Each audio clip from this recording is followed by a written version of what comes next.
हमरा से मिले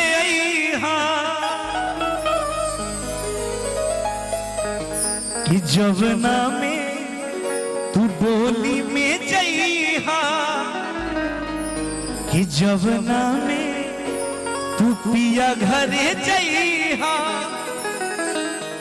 देखिए हमने की अमृत भैया की तरफ से पुरस्कार, बार बार प्रणाम को भैया। ए जानो उहे लिबास में हमरा से मिले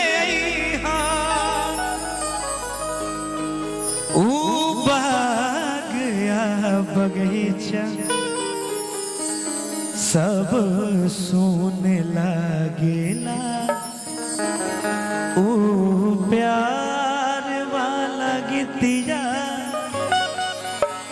बेधुन लागेला, ओ बागया बगीचा सब सुन लागेला, ओ प्यार वाला गीतिया बेधुन लागेला, बेधुन लागेला।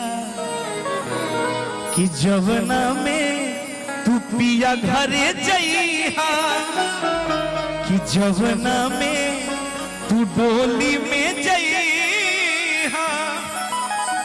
ए जानू उहे लिबास में हमरा से मिले अइहा तू। ए जानू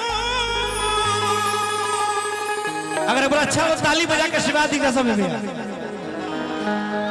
काहे कि जेकरा प्यार भइल होई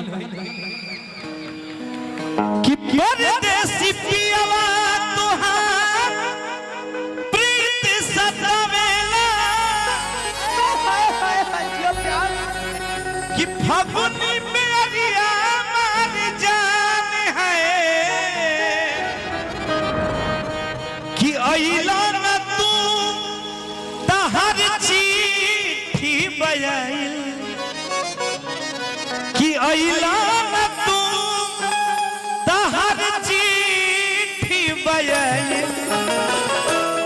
ए हो पिया काहे बड़ा तू भुलाए। एक बार जोरदार ताली बजा सब। Thank you so much. बहुत बहुत धन्यवाद। एक बार